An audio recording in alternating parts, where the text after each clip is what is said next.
बहुत बार ये बोला जाता है कि मुझे कोई मेडिकल इश्यू नहीं है, मैं तो फिट हूँ, मैं 32 वेस्ट का जीन्स पहनता हूँ या पहनती हूँ। बट आपको ये पता होना चाहिए कि बहुत सारे इश्यूज या वार्निंग साइंस हमें पता होने चाहिए सो दैट हम अंडरलाइन इश्यूज को स्पॉट कर पाए या फाइंड कर पाए। हेलो एंड नमस्ते टू एवरीवन, मैं सिर्फ डॉक्टर सोनल भट्टागर। स्वागत है आप सबका मेरे यूट्यूब चैनल पे डॉक्टर सोनल हेल्थ रिवाइवल। चलिए जानते हैं ऐसे 10 वार्निंग साइंस के बारे में जो बतलाते हैं कोई अंडरलाइन कॉज हो सकता है। सबसे पहला है always feel like low energy level बतलाता है कि आपका कहीं ना कहीं हेमोग्लोबिन या फिर विटामिन की या मिनरल्स की डिफिशिएंसी है, जिसकी वजह से हमेशा से लो एनर्जी लेवल फील होता रहता है। उसके बाद हो सकता है significant amount of weight loss या फिर वेट गेन। बहुत बार ऐसा होता है कि कुछ किया नहीं होता है फिर भी वेट लॉस हो जाता है, या कुछ बहुत खा लिया होता है या बहुत कुछ नहीं खाया होता है फिर भी वेट गेन हो जाता है। और हम उसे रिलेट कर लेते हैं कि ठीक है, मैं शादी में गई थी तो मैंने बहुत ज़्यादा खाया, उसकी वजह से मुझे 10 किलो वेट बढ़ गया या 5 किलो वेट बढ़ गया है। अगर ऐसा आपके कंटिन्यूस काफ़ी समय तक वेट गेन होता रहे विदाउट किसी प्रॉपर एडिशन ऑफ डाइट के, या फिर significant amount of weight loss होता रहे विदाउट कोई प्रॉपर डाइट प्लान के, तो आपको इमीडिएटली अपने हेल्थ केयर प्रोफेशनल या न्यूट्रिनिस्ट के पास जाना चाहिए टू स्पॉट और to find the hidden underline cause.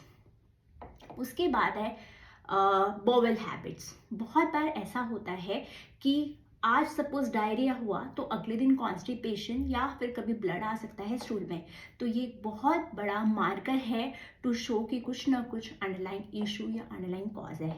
इस कंडीशन में भी आपको इमीडिएटली अपने हेल्थ केयर प्रोफेशनल की गाइडेंस लेना बहुत ज़्यादा ज़रूरी है।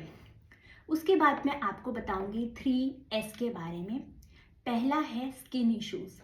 बहुत बार ऐसा होता है कि कुछ स्किन में इश्यूज दिखने लगते हैं, जैसे कि रैशेस हो गया, डिस्कलरेशन हो गया, तो अगेन आपको कंसल्ट करना चाहिए हेल्थ केयर प्रोफेशनल और न्यूट्रिनिस्ट से सो दैट आप वो पर्टिकुलर रैशेस या डिस्कलरेशन का रीजन फाइंड कर सकें।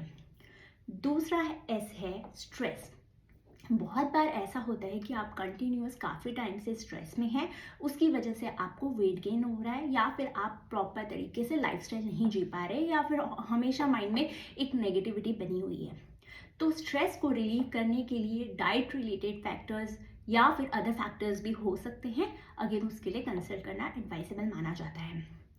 थर्ड एस है स्लीप। डिस्टर्ब स्लीप एक बहुत बड़ा इशू है जो बहुत सारे डिजीज को बनाता है, जैसे कि डायबिटीज हो सकता है, थायराइड, बीपी, हार्ट इश्यूज, मतलब अनकाउंटेबल नंबर्स ऑफ इश्यूज हो सकते हैं विद द स्ट्रेस और विद द स्लीप। तो एक प्रॉपर तरीके का स्लीप होना भी बहुत ज़्यादा ज़रूरी है।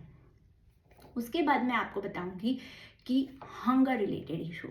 हंगर इश्यूज बहुत बार हो सकते हैं। कभी आप को इमोशनल हंगर हो सकता है, फिजिकल हंगर हो सकता है, या फिर आपको हमेशा ऐसा लगता हो कि भूख लग रही है, हमेशा खाने का मन हो रहा होता है, या फिर कभी ऐसा हो सकता है कि अच्छे से अच्छा खाना सामने पड़ा है बट फिर भी मन नहीं हो रहा है खाने का।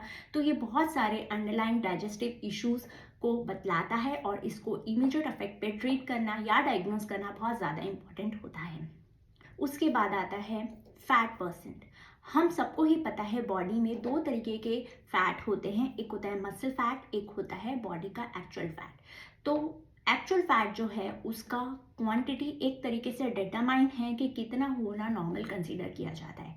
तो मैं आपको बतलाती हूँ कि जिनका एज 20 से लेके 40 ईयर्स की एज ग्रुप होता है, मेंस के कैटेगरी में वो 8% से 19% of body fat normal consider होता है, एंड फीमेल्स में 21 से लेके 32% तक बॉडी फैट कंसीडर होता है। अगर आप बॉडी फैट को कैलकुलेट करने का फॉर्मूला जानते हैं तो मेरे नेक्स्ट आने वाले सेशन में को आप ज़रूर अटेंड करिएगा। उसमें मैं आपको बताऊंगी कि बॉडी फैट को कैसे फाइंड किया जाता है एक पर्टिकुलर इंडिविजुअल में। उसके बाद आता है बैड ब्रेथ। बहुत बार ऐसा होता है कि खाना पेट में पड़ा रहता है, खाना बहुत टाइम से रॉटन होता है, तो अगर स्टमक में इश्यूज हो रहे होते हैं तो वो हमारे माउथ के थ्रू बाहर आते हैं और वो एक सेंस देता है फीलिंग ऑफ बैड ब्रेथ या फिर अनप्लेजेंट टेस्ट आप फील कर सकते हैं आपके माउथ में। उसके बाद आता है इन्फेक्शन। बहुत बार ऐसा होता है कि एक पर्टिकुलर इंडिविजुअल बहुत बार इन्फेक्शन से गुजरता रहता है, बहुत बार continuous time to time illness होती रहती है। वो डिपेंड करता है कि आपका इम्यून सिस्टम कहीं ना कहीं वीक है और उसको सही तरीके से या प्रॉपर डाइट एक्सरसाइज से ठीक करना बहुत ज़्यादा ज़रूरी है। तो आज मैंने आपको अपने सेशन के थ्रू बताया कि ऐसे कौन से 10 वार्निंग साइंस हैं जिस पे हमें काम करना चाहिए सो दैट हम अंडरलाइन कॉज को फाइंड कर सकें एंड उसका प्रॉपर न्यूट्रिशन एंड डाइट या फिर हेल्थ केयर प्रोफेशनल की हेल्प के थ्रू उसे एड्रेस कर पाएं। अगर आपको मेरा ये सेशन अच्छा लगा है तो हिट लाइक एंड सब्सक्राइब करना ना भूलिए। और अगर आप चाहते हैं कि ऐसे ही मेडिसिन एंड न्यूट्रिशन रिलेटेड कोई टॉपिक से आप मेरे से जानना चाहते हैं तो कमेंट सेक्शन में मेंशन करना ना भूलिए। मिलते हैं नेक्स्ट सेशन में नए टॉपिक के साथ। Thank you.